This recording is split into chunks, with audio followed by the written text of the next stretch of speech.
and Dalton Johnson. We'll start with Michael and then Justin. For either or both, just your assessment of the defense's overall performance in the game on Saturday, and what have been some of the coaching points that the coaches have emphasized since then? We know we didn't play up to our standard. We set a high standard for ourselves, and we were hoping to play better than that. But that's football, that's life. So we just got back in the room.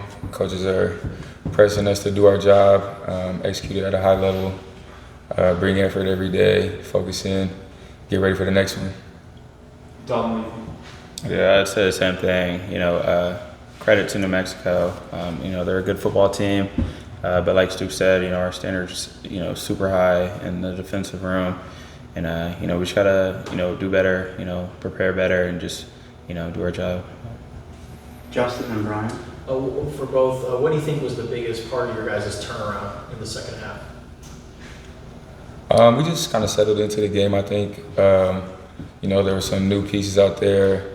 Everyone was all excited for the first game, and then, when some stuff doesn't go your way early, sometimes guys get a little in their own head trying to make plays that they're not supposed to make and stuff. So I think we just calmed ourselves down, tried to remember who we were, just get back to doing our own job and, playing our game.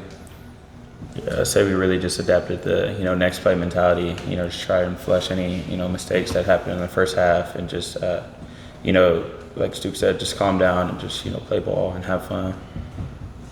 Brian and Delaney in the back. It seemed like there was a little bit of a rotation with you guys in some of the positions in the secondary. Is that kind of what Coach Aquina had been mentioning about, like, almost making it positionless? Yeah, absolutely. Yeah, Coach Aquina always talks about position flexibility. We have a lot of high-level guys that can play high-level football. So, it helps us keep our legs fresh with that rotation. And, the level of play doesn't drop off when a new person comes in. And so someone like Genesis, when he comes in and fills in for somebody, how do you think he performed? I thought he did a great job. It was his first time playing some significant snaps at a different position, and I think he did well. I'm excited to see what he keeps doing going forward. Delaney and then Troy. Dalton, with a new coach and new players on the team, what have been some of the major adjustments going into this season? You said the major what? Adjustments going into this season. I would just say, trying to create that bond, because, the stronger your bond is with the man next to you, the better and faster you can play. And just for player to coach, I would say just trusting, the new coaches that came in. And I think we got 46 new players, so we're just trying to build trust and a bond between each other. This is for either one of you guys. In terms of the penalties that we saw at the end of the game and throughout the game, how much of discipline was a conversation point throughout so far this week of practice? Yeah, I would say a big focus, a major focus, and that's just not the level of play that we abide by. So we're just getting that cleaned up, and we can't have personal fouls. Not gonna fly. Justin and Brian. How are you guys able to retain the turnover sword, and how was it being able to use it on Saturday?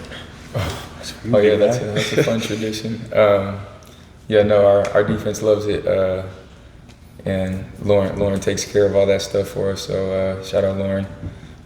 It's a fun little tradition we have now. Trying to keep it going.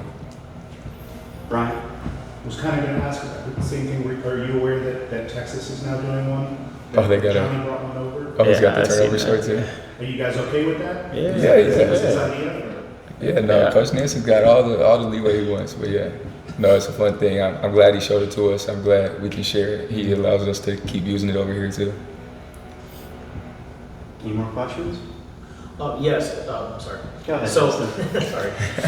So, T-Mac was, obviously, special, but a lot of people are wondering, who's going to be the next wide receiver that steps up. What do you guys think about that group of players and who has stood out to you? I think we have a fantastic wide receiver room. That game, T-Mac just happened to be himself and, go for a lot of yards, but we have a lot of guys that can have games like that. JP is a high-level threat in that slot. Montana is a savvy veteran receiver. Kean, you saw Kean had that really good catch. You know, he's a definitely a receiving threat as well. Then we got some young guys, Malley, Chris Hunter. They all can play. They're all high level receivers. And then do you guys, I know you guys have already played them since then, but do you ever think about the 2021 game against NAU? I mean, it pops into your back of your head, and you know, I think that's just college football. You know, anyone can beat anyone any given day. Michael? One for each of you, sort of similar theme. On the cornerback front for Treydan, Marquise had a pass interference penalty early in the game and bounced back and had a really pretty good debut for Arizona. What do you think of how he's progressed so far? Yeah, I thought he played very well. That pass interference was a 50-50 call. Usually the defense loses that one, so it's no big deal. He moved on, and I thought he executed to a high level for the rest of the game. Honestly, he was in pretty good coverage all day. And yeah, I'm excited to see how he keeps going, how he keeps progressing this season. Sure. And for Dalton, we didn't see the dollar package in that game, but I'm sure we are going to at some point, which means there will be more defensive backs on the field. Owen Goss could be one of those guys. Jack Cottrell could be one of those guys. What have you seen out of those two guys since they've been? Those guys like to compete. They bring it every day. I enjoy being on the field with them because I know that they're going to give it their all, and they're doing well. Owen and Jack, they're both trying to buy into the mental side of the game, and that's going to take them a long way, especially for Jack being young. And Owen's just, he came in and he's, fitting right in with us, so he's doing well. Both of them are. We have time for one more question. Michael, go ahead. In practice, when you see the offense break out that formation with 6 offensive linemen and a fullback and a tight end, how do you kind of brace for that? What do you think is coming when you do that? Some down pull. Yeah. No, just obviously that's a pretty jumbo package. It could be a heavy run, could be a shot. If they want to have an extra guy in there for protection and just take a deep shot. But I think it's a unique package. It's an extra thing that other defenses have to prepare for, and it helps us as well prepare for all the different things we can see. So. Did you guys enjoy watching it play out? Oh, yeah. I love watching Big Red go through that hole, man. All right.